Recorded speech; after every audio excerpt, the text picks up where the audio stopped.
Good morning and good afternoon to everyone on the webinar today. You're in for a special treat as Arctic IT is proud to have our Chief Technology Officer and interim CEO, Dave Bailey, as our expert for today's presentation. Dave Bailey brings 20 years of experience to his role at Arctic IT. He leads our organization to provide network and cloud architecture, cybersecurity, and business application, design, and implementation for both private and public sector enterprise. Through Dave's leadership, Arctic IT is the go-to security vendor for clients in the government, tribal, and commercial sectors.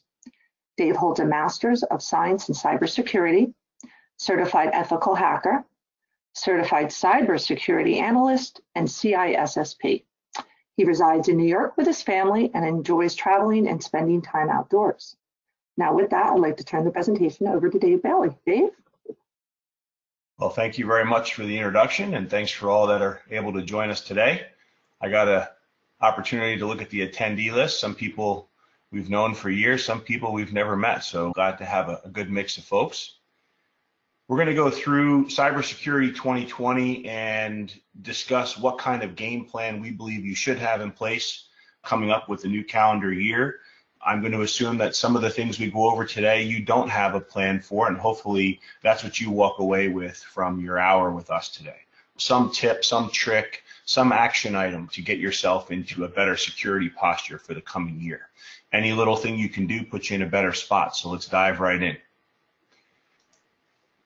So a little bit about Arctic IT in case you're new to us and you don't know who we are. We're a security-minded technology company, about 16 years plus of sustained growth as Arctic IT. We are a small business administration, Alaska Native Corporation, 8A. That's just a lot of acronyms and letters to say that we're a small disadvantaged business because we're owned by an Alaska Native corporation. That gives us the ability to bid on government contract work. And we started our business in Alaska, and we're now a nationwide enterprise. We have just about 100 employees in 23 states. And we're proud to say that we're a Microsoft Gold certified partner. That is becoming more and more difficult as the years go on, as those requirements, both in the security, business application, infrastructure, and cloud space become more diverse. We've been able to keep that gold status since our inception as a Microsoft partner.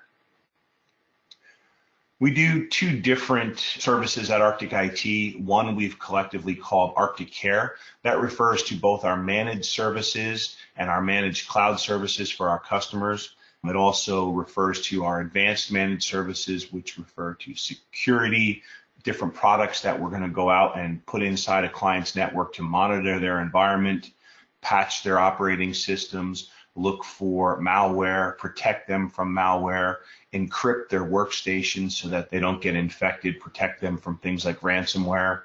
And then we have Arctic Ascend, which refers to our business applications and the different levels of consulting that we do in the different markets. Government, tribal, and commercial are what we consider our three markets, and we provide business applications both for finance and accounting, CRM and case management applications, and Azure systems migration for infrastructure. We also provide 24/7 coverage across both of those product lines, Arctic Care and Arctic Ascend, out of our two facilities, one in Anchorage, Alaska, and one in Plano, Texas. Today, we're going to start out with just a live poll and get a basis for where you think you are in security and see what kind of information we get from the crew. What's trending in cybersecurity? We're going to talk about the dark web. We're going to talk about the top 10 security best practices that you should be considering for 2020.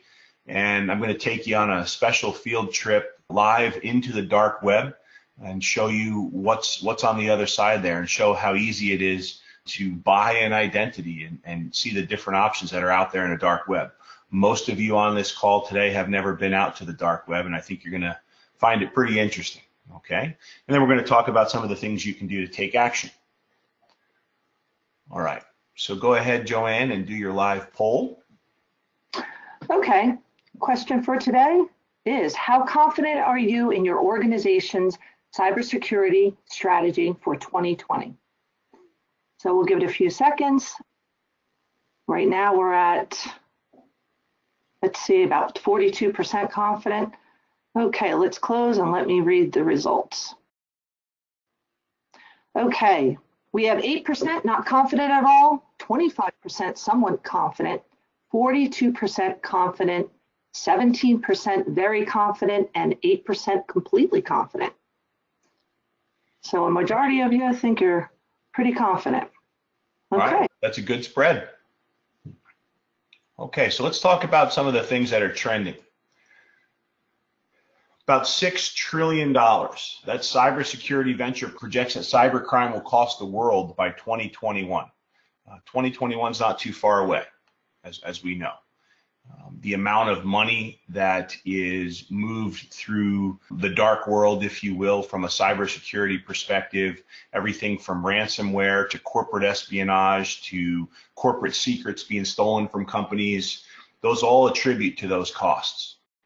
58% of small businesses. According to the 2018 Verizon Data Breach Investigations Report, 58% of all cyber attack victims were actually small to medium-sized businesses, actually a little bit more accurate. Out of those small operations, 60% of them will never reopen.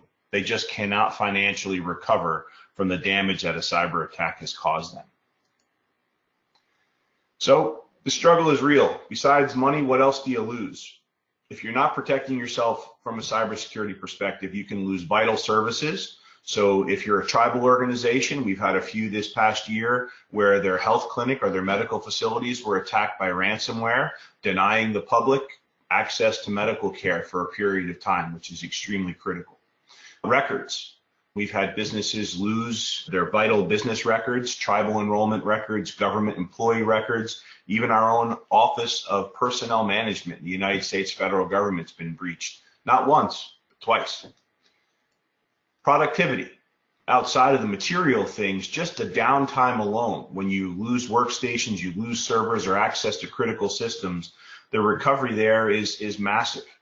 We had one client that we had just brought on board, and prior to bringing them on board for a cloud migration, their entire infrastructure was taken down by ransomware, and it took them 2.5 months to get back up to they could restart projects and re-engage with us, because it took them 2.5 months to get their organization fully back online and mitigate the damage that was caused. And then reputation. If you're in a commercial market and you're out there and you're doing work for customers and you require them to give you their information to do business with them and you have a breach, your reputation is now in question. So you can lose market share and it can affect your brand. All of those things are very difficult to recover from insurance. So you have to be able to quantify and you have to be able to protect these things and demonstrate where these damages have occurred if you're going to actually recover from a breach. And most people are not prepared to do that. So it's now the norm to be a cyber attack victim. There's a lot of people that'll say, well, I've never been breached or I've never had my identity compromised. Well, I'm here to tell you without a shadow of a doubt that your information is available to purchase on the dark web. Your social security number, your home address, your phone number, your past residences, all the information that you think is somewhat private to yourself is out there on the dark web, and it's available. It's even available on the normal web if you really look hard enough. All right, so you have to be prepared for the fact that it's not a matter of if you're going to suffer a breach as a business or an individual, it's a matter of when and what can you do to protect yourself. The US is right in the middle, where it says 71% of our organizations have been hit by a cyber attack in the last year. This is data provided by Sophos. Mexico, France, India, Colombia, Germany, Brazil, they're all kind of leading the pack, but we're not too far behind. Okay, not too far behind. Most attacks are discovered on a server or network. That is because that is typically where the best fruit is, if you will. If you're a cyber criminal and you're looking to get into an environment, you're going to go after the data that's on a server, or you're going to try to leverage a business's network to extend and get more surface area and find more resources that may be valuable for your breach. Endpoint security, that's still an issue, but it's usually the pathway in. And you're not so much worried about the device itself, it's the data that's behind it and the servers and the infrastructure that's behind those workstations. And mobile devices, despite most of us thinking that our iPhones and our Droids are the most secure devices out there and we've never had a problem, They estimate that there's about 35 to 40% of mobile devices right now that have spyware on them and malware, and you just don't know about it. You know, sometimes when you go to get a new mobile phone, you're like, man, it just started slowing down, and you want to blame the carrier or something like that. Many times it's because there's spyware or some type of malware that's just been draining your information and you just weren't aware of it. Happens every day.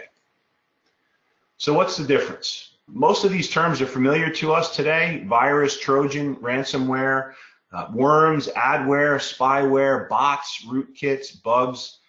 These are all very different types of exploits, okay?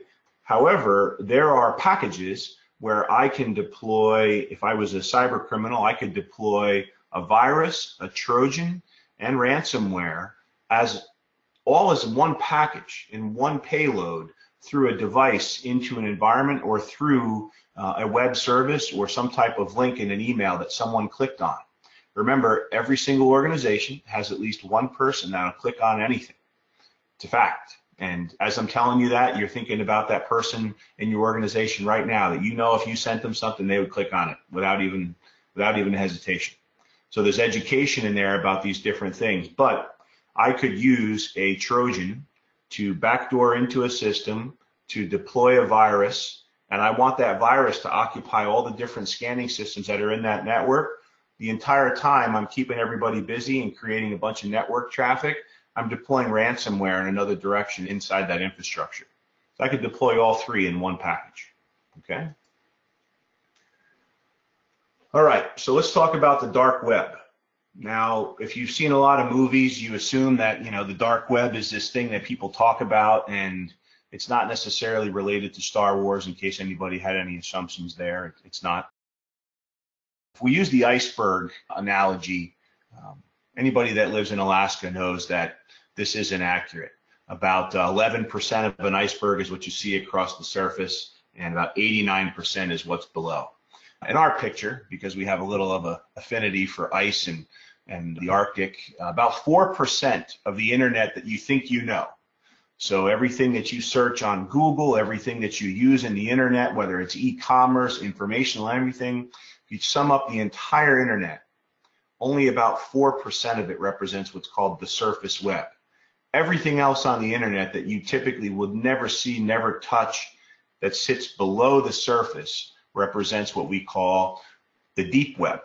And then below that, we have what's called the dark web, okay? Dark web facts. The dark web is a hidden universe contained within the deep web. We like thinking that it's a hidden universe, and we like using those terminology, but it is quite massive. Think about the fact that there is 96% more information inside this environment than you're aware of and that you can search on the normal web surface you've been exposed to your whole life. It's undetectable from conventional search engines. It's 550 times larger than the surface web. And it allows us to operate anonymously if we're a bad actor, or even if we're a white hat hacker and we're going out there to find out what kind of information is available for a client or what's being sold that we might want to mitigate. All right, it holds a wealth of stolen and illegal activity amongst other information. And we're going to take a little field trip out there in our hour today together.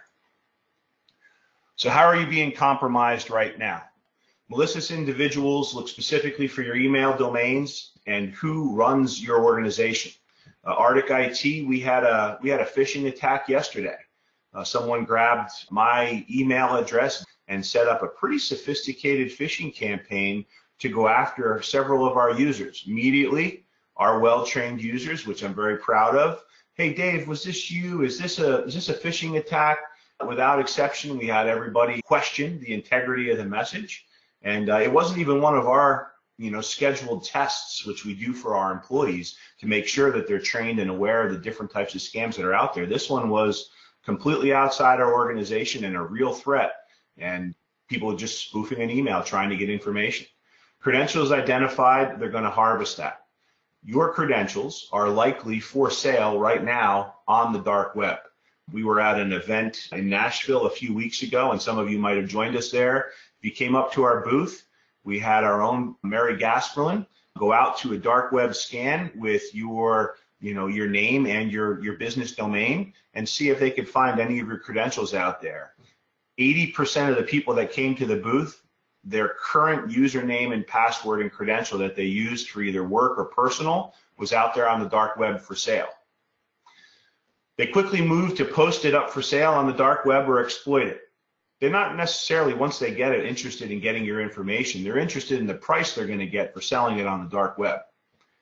So if you don't believe us, you can ask us to do a dark web scan for you as a customer. If you're not quite a customer of ours yet and you want to investigate what that dark web scan might show for some of your key people's addresses, you can go ahead and make that request for us and get in touch with us after this event, and we'll show you. All right, so how are you being compromised right now?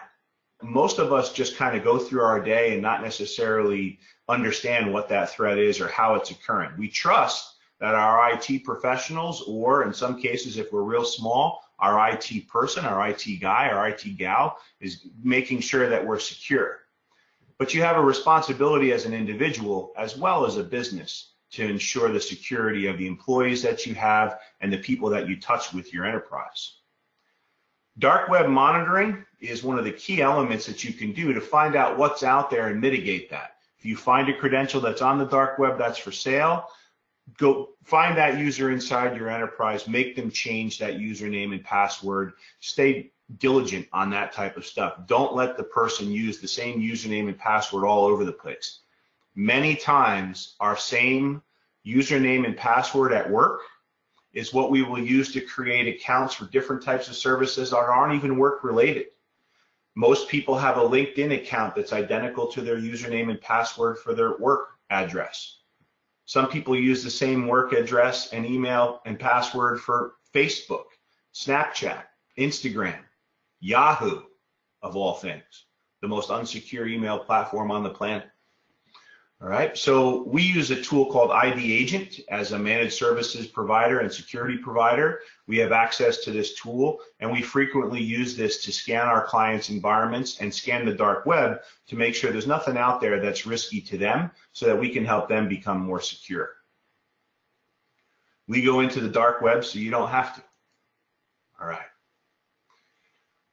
So let's talk about the top 10 cybersecurity best practices for 2020. We're going to go through just 10 tips and tricks that we think you should take advantage of. Some of them you might have in place already based upon the poll that we have. Some of them you might not. All right, so let's start talking about number one, network segmentation. Know where your critical data is stored. Most of us, if we're in a small business, we just have one business network. We haven't segmented off different types of users or servers or different environments. It's not a very complicated thing to do, but it drastically improves your security because different segments of the network are not exposed to exploit. So segment off your networks, use firewalls to limit traffic to and from those network segments. One example, we have a lot of folks in the retail industry. Some of them are casinos, some of them are in the cruise ship industry, some of them are government clients. We're deploying right now, for example, point of sale for the entire national park system. All the national parks in the United States, we're deploying point of sale for right now for their fee collection program. Each one of those networks is segmented off of the main Department of Interior and NPS network so that if there was ever a breach or any compromise, that bad actor cannot move laterally through the environment. They hit a rock wall or a firewall, and that's as far as they can go. Okay? Number two, apply operating system patches to all your endpoints. Now, this is somewhat commonplace today, but you'd be surprised how many people, especially in the retail environment, that don't have current operating system patches and versions up to date. Now, there are a difference between critical patches and then feature patches to the operating system. Your IT professional or your managed services provider should be able to help you discern which ones you need to apply to keep safe. But if you have a breach and it's found out that you did not have your operating systems patched, I would check out your cybersecurity policy if you have one, because if they demonstrate that you did not have your operating systems patched and you should have or could have, it limits the amount of coverage that you have. So keeping these things up to date is not just a matter of best practice or security, it's also a matter of mitigating risk and liability in the event of a breach, okay? So require this process to be consistent and thorough. Don't give end users the ability to just keep saying delay, delay, delay, delay on an operating system update. Make sure that operating system is patched. It's the easiest part you can do as a security administrator or as a business owner or someone that's an executive in the company. Make sure this is being done.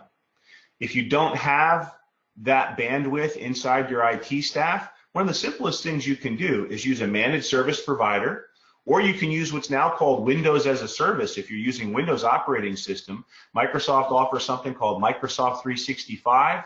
It includes the Windows 10 operating system, and if you set up your subscription to it, you always have the latest version of Windows. It's always patched, and it's automatically patched with that relationship to that cloud service. So you can use a managed services provider and or a Microsoft subscription to make sure that this occurs. Despite the ever-expanding threats, one remains constant. Most attacks will still exploit a known vulnerability. So if someone comes up with a hole into an operating system, whether it's a Droid, whether it's an Apple device or a Windows device or something else, once someone figures out a hole into that operating system, they're either going to keep it to themselves to exploit it or they're going to share it with everybody else. You might have heard that in the past called a zero-day exploit. That means it's brand new, there's no patch for it, and until someone patches it, it's wide open. Okay. Number 3, endpoint protection. Reliable state-of-the-art endpoint malware protection. It's not just antivirus, it's anti-malware. Antivirus is what we typically called it if we grew up with, computers over the past 20, 30 years. It's now anti-malware.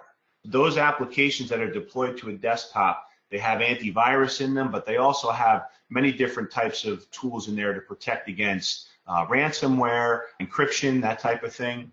Utilize host intrusion protection.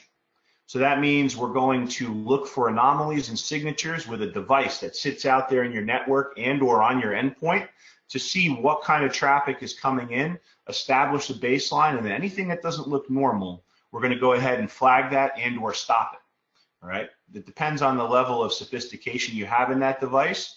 Depending on your budget and the size of your network and the risk, you may entertain an intrusion prevention system, IPS. There's no longer a single source application, as I mentioned. It's a suite of tools that gets installed on an endpoint to truly protect it from the risks that are out there. Okay. Number 4, company security policy. Bring your own device, internet use. Document what your security policies are and have that documentation readily available. Make sure everybody in your organization knows what the policies mean. What is permitted in our business environment, what is not. Okay, what behavior is appropriate? How do I react if I think something's suspicious? You need to have all that stuff documented, and you have to make sure that everybody in your organization is up to date with that information. When you set up new rules or you get new business applications, many of us are still in the process of moving some workloads up into the cloud.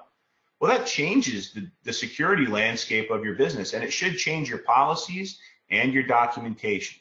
Most of the time when we come into a new customer, their documentation of security policy and procedures is subpar, right? So that's usually where we start. What is the baseline so we can measure where we started and where we're going to end up and how we change that evolution as we move into a better security policy.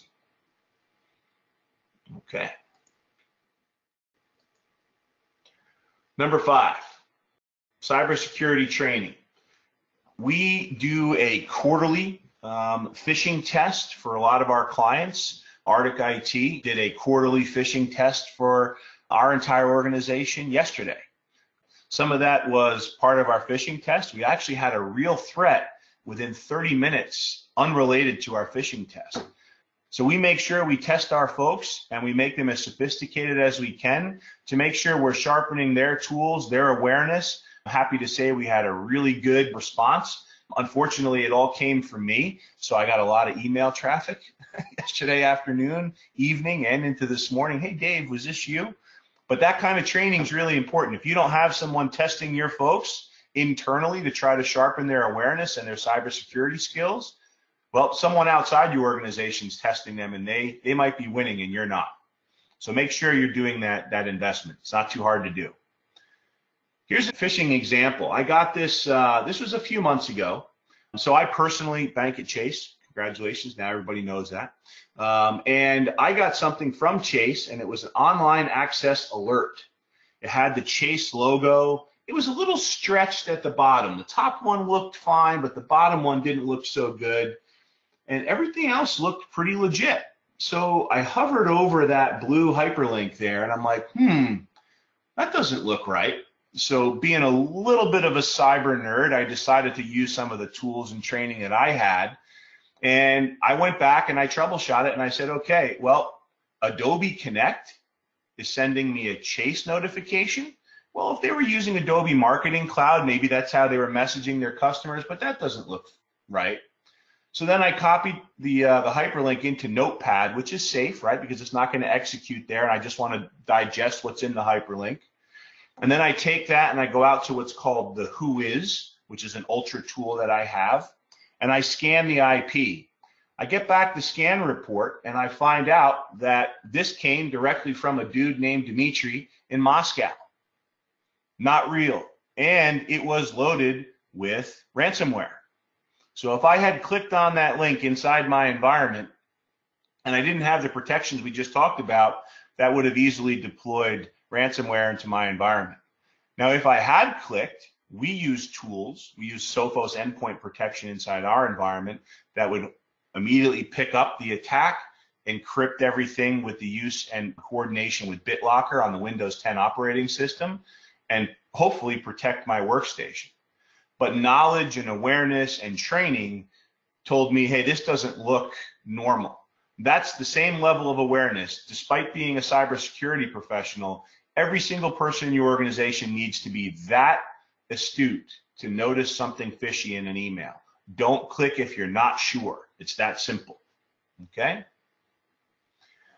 Limit guest access. You'd be surprised how many clients that we go into and we get on a guest network, or we're just on wide open wireless and we have access to some of their server endpoints and some of their resources inside their business environment. It's not too hard to set up a virtual local area network for guest access. Give them their own wireless access, give it just internet access, and that's all it has. It has no ability to hop that fence into your live production business network. Very simple thing to do. A lot of small to medium-sized businesses, even some large ones that we've come into, don't have this stuff set up. Make sure that that's being done. Access control reviews. Limit access to what individuals need and nothing more. A lot of folks just get dropped into a security group. They have access to a whole bunch of resources they simply don't need. So limit those rights to those users. Additionally, make sure that you're using a proper admin control policy for the different accounts that you create. Don't give admin rights to people that don't need it. And for example, if you have, say, an Office 365 subscription, or you have different types of web client subscriptions for third-party services, don't use your normal address as an administrative account or with administrative privileges to manage those environments. You don't want to do that. Make a separate account, like a Dave.chef or whatever the case might be, at that web service, and assign a security privilege of admin to that role. Do not give that to what we call your daily driver account. The one that you use for your email and all the different work you do all day should never have admin privileges to anything. Why? Because that's the most exposed account. That's the one that different attacks will pick up on, and that's the one that people will try to use in phishing attempts to exploit credential and privilege escalation. Use separate account for admin privileges, and then if you want to even extend that a little further, use a tool for privileged access or privileged identity, which means if I want to administer a resource, I'm going to check out a credential, and then I'm going to use it for that task, and then it's either automatically going to time out or I'm going to check that credential back in. That's a much more secure way to operate, and it's not that expensive to implement. Okay. Number 8, automated assessment tools. There are a number of tools out there on the market. If you go out there and do a search for automated assessment tools, you will find a list of about 140 to 150 the last time I checked.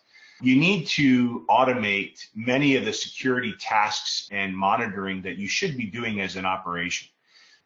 If you are just constantly looking through logs and trying to do all of your own analyst work yourself manually, nowadays it's almost impossible to keep up with the amount of traffic. As an example, if I was to turn on a Wireshark session right here on my local workstation, in a matter of about 60 seconds, a minute, I would have upwards of 56,000 to 65,000 lines, individual packets of information going back and forth just with Outlook and a few Google browser pages open.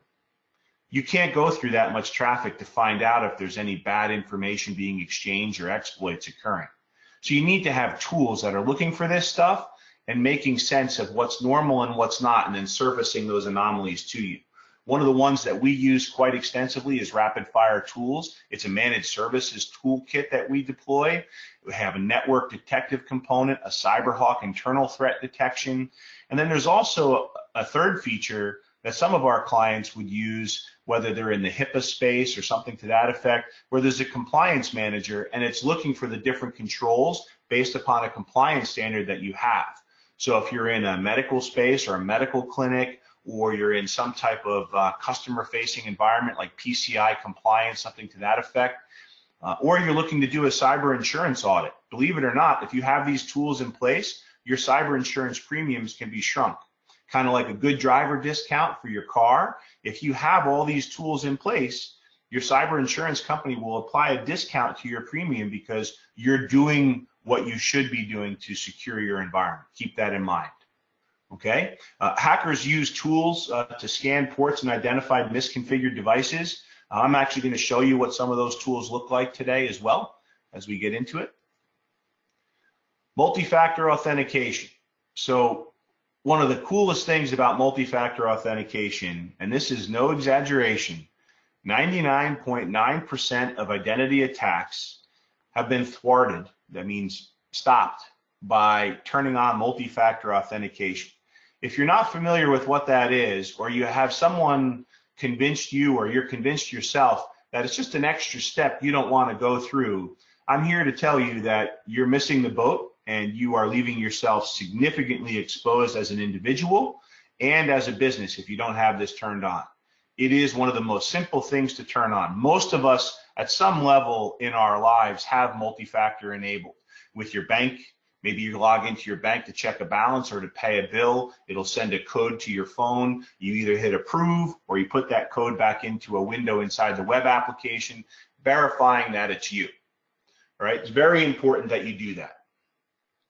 If you don't take advantage of multi-factor authentication and you do suffer a breach and it was available to you, there's only so much you can say.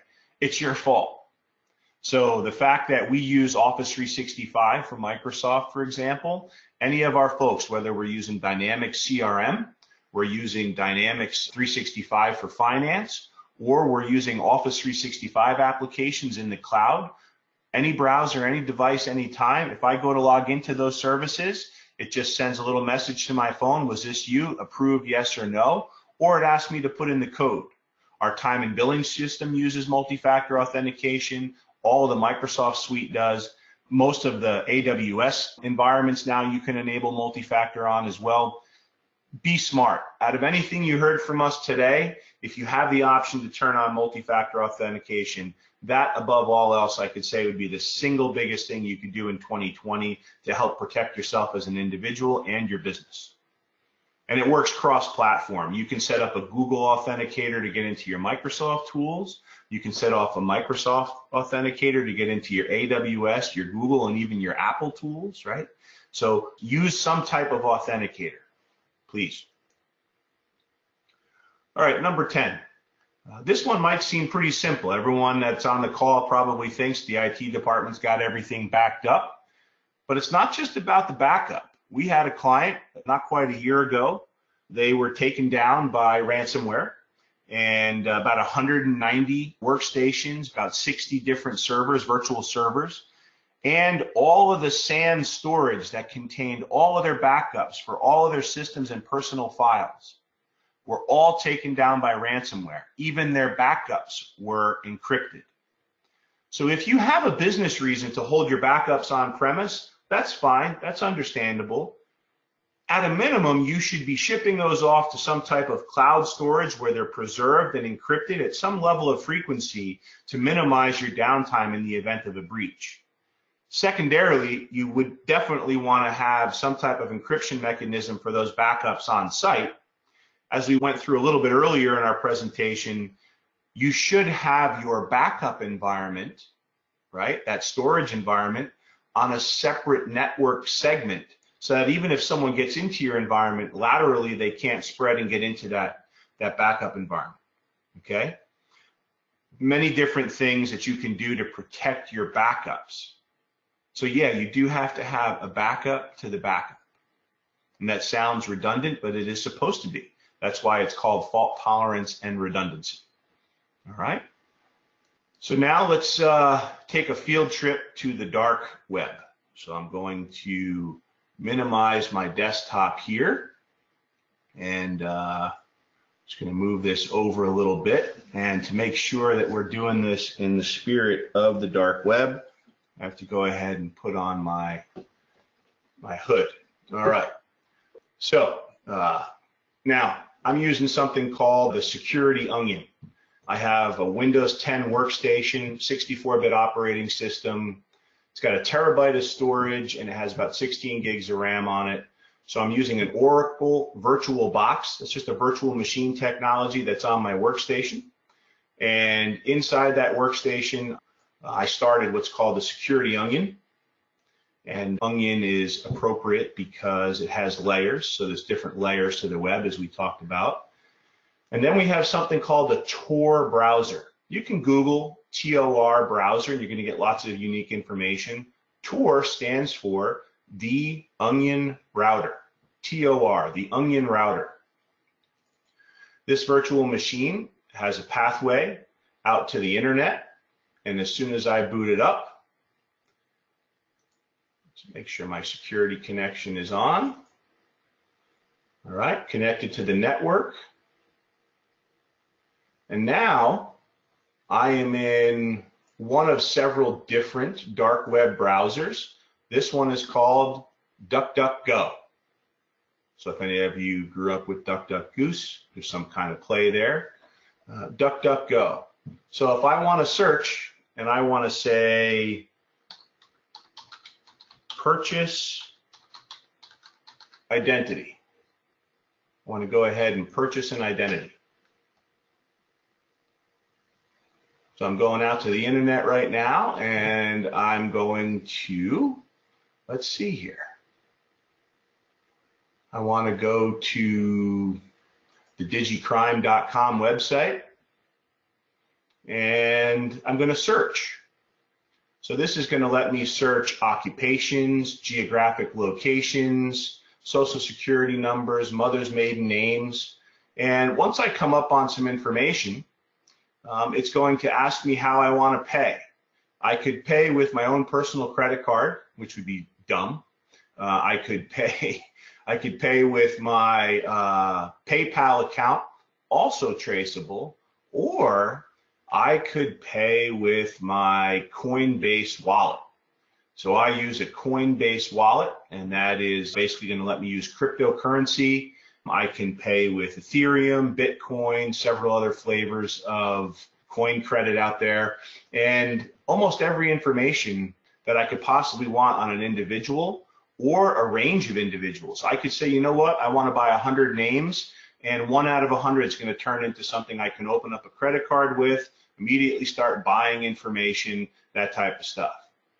Now, that wouldn't be ethical. So as an ethical hacker, typically I would take off the black hat if I was out here, and I would put on my white hat, right? So that's a little bit different business, right? And I would go to find out if a client had hired us to say, okay, we want to research a little bit what kind of exposure we have, what's available on me on the dark web. Well, if I did an ID agent scan and I found information out there, as some of our folks that were with us in Nashville a few weeks back, they saw that their credentials were for sale. However, the password and username wasn't fully exposed and it was encrypted, if it's encrypted when ID agent finds it on the dark web, that means it's actively for sale. So I'm going to go out here in the Tor browser and I'm going to find out where it's for sale and what information is actually out there. Now, can someone change their social security number or change their mother's maiden name? No, but they can invest in something like a LifeLock as an individual to make sure that no one can open up credit in their own name. And believe it or not, nowadays it's almost a norm. That landscape for us is going to change as we go through the years on what types of services are out there to protect yourself, because your information's already out there.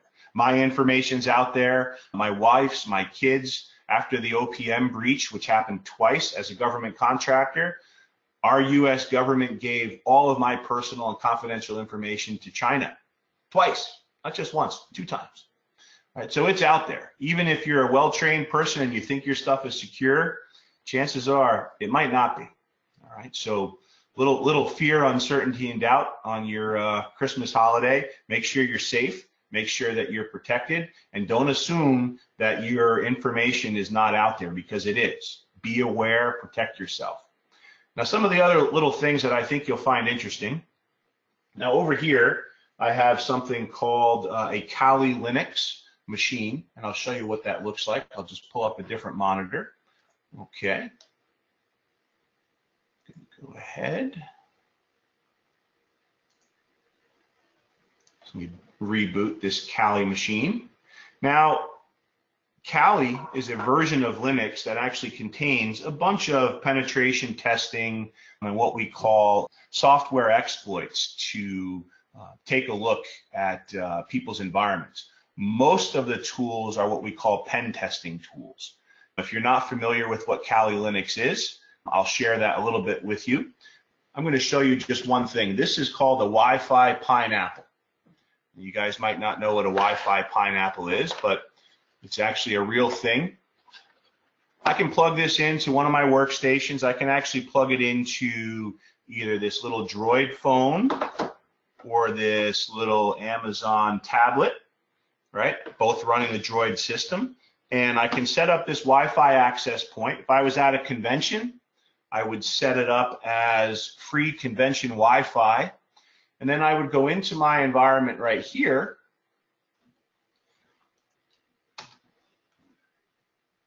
All right. Now, inside this Linux machine, I have some applications. Let me just show you what I have here. I have information gathering. Right, so here we have Nmap, which is a network mapping tool. Vulnerability analysis, again, Nmap and NITCO are 2 that I've used quite a bit. Web application analysis, so this is going to look for things like SQL injection, cross-site scripting attacks on web applications. OWASP is usually the framework that we use there. I'm going to scroll down. You'll see password attacks, wireless attacks, reverse engineering, exploitation tools. Terminator is a really cool one that takes down networks. I love that one. Sniffing and spoofing. So here's one called the man-in-the-middle proxy.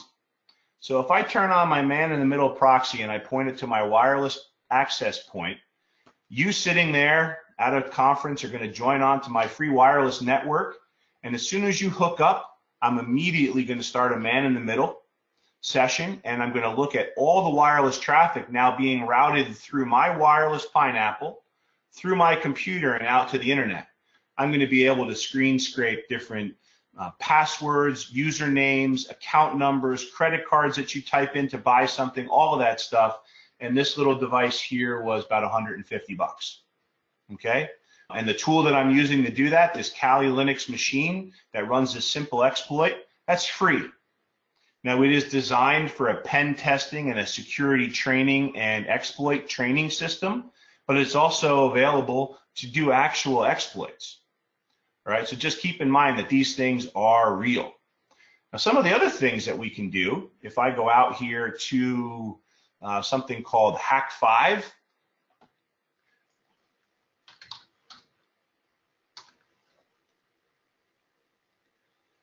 top pen test devices. So this means I'm going to purposely buy these tools. There's even a holiday shopping spree right now where I can buy my 2019 Arsenal upgrade it's going to give me a screen crab, a plunder bug, a shark jack, and a signal owl. All right. Now there's other names for those things if you haven't seen any of those devices before. I'm going to go ahead and minimize both of my virtual machines, bring back up my deck. Okay. Let me go ahead and show you here. So this is called a USB Rubber Ducky. This includes a thumb drive that I can deploy onto a workstation without anybody seeing.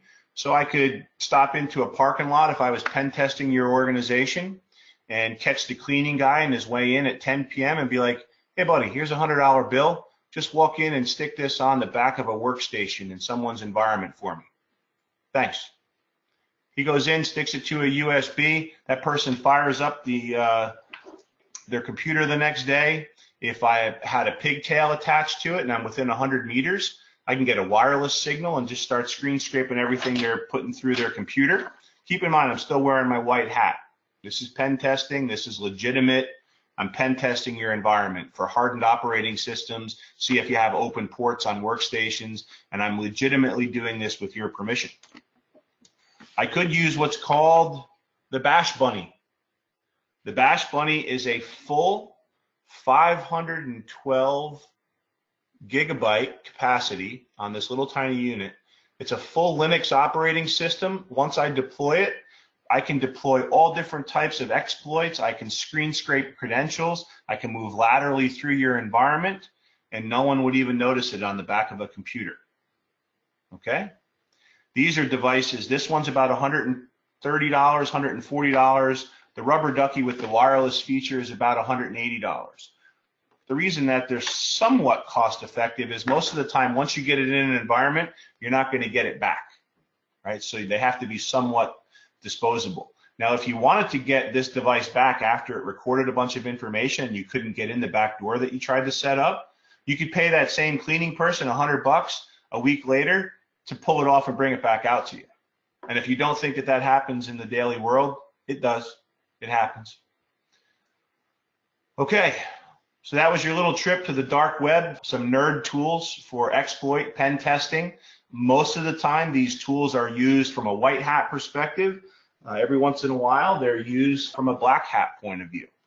So, and there's training on exactly how to use those tools right out there on the 4% of the web. You don't have to go to the dark web to buy any of this. I went to a regular Google browser to buy those tools. So please know that the risk is real. So let's talk about some of the ways we can secure our businesses and improve our security posture as we go into the new year.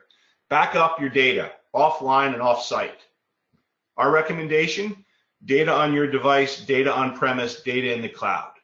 Okay, multi-cloud strategy. Some people, like us, we have everything in Office 365. We use what's called a Barracuda cloud-to-cloud backup. It's a very small price per user. It backs up each user in our organization's mailbox, their OneDrive, and their SharePoint content all in a separate cloud, which is AWS based for Barracuda. So we back up our Office 365 documents and artifacts through a Barracuda cloud-to-cloud backup utility over in an AWS data store. All right, so that's an example of a multi-cloud security strategy that involves backup. Minimum have one backup off-site. If you don't have an off-site backup right now, or something that's cloud-based, where there's better security around it and it's not part of your local area network, you're definitely exposed. Make that change as soon as you can. And if you don't know how, give us a call. We're professionals. We'll help you out. So how can you protect yourself? Passwords matter, okay? Passwords matter. Don't use simple words with no letters, or just numbers, letters. Mix it up. Numbers, letters, symbols, capitals, lowercase. Mix it up. Use a passphrase. Okay. 80% of employees, we talked about this, they use the same password and username everywhere. So once you crack it once, pretty easy to get around. In that little exploit tool I just showed you, pretty easy to crack a password. Now, why would we have that from an IT professional perspective or someone that's ethical? Many times a customer forgets a password. They'll set up a services account to something and they don't remember what it is. We have several tools that we can try to use to crack that password ethically. Sometimes it's successful, sometimes it's not. All right. Social media awareness. If you have location services, like every time you post something on Facebook, you're telling everybody that you're not home, I don't know. Get a grip. You're telling everybody that you're not home. And if you think everybody on Facebook is your friend, there's probably one in that group that might be interested to know that you're not home. So if you come home and your house is robbed, chances are today, they say 80% of home invasions are done because the person that did the robbery knew the person wasn't home because of some social media event. Think about that. Very different criminal. And review your privacy settings. These are being updated all the time. You get that notification. Don't wait. Make sure you look. Guard your devices. Not all team members are teammates. You know, there's internal exploits that occur. There's internal threats, not just external. Make sure you're set up to protect yourself from both. Public Wi-Fi is Russian roulette. Don't get on wide open Wi-Fi. Sometimes you might have to get on a hotel network. Use a VPN. Be careful with what kind of Wi-Fi you use. As I just told you, it might not always be the most up-to-snuff Wi-Fi. It could just be some dude like me, right, doing a man-in-the-middle attack on you. All right.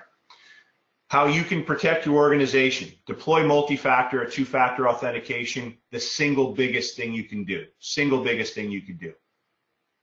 Identify the clicker. Train your teammate. Every organization has at least one person that'll click on anything. Frequently test them. Give them an education. Expose them to some real situational stuff so that they understand what it looks like so they can respond better in the future.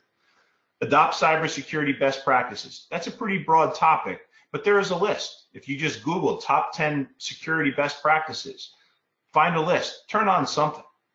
If you don't have the tools and you're looking to put some in place because you don't have the manpower or the budget, let us know. We can help you out. We can work with you to get that stuff done. All right. Migrate workloads to the cloud. The cloud offers us a tremendous amount of opportunity for security.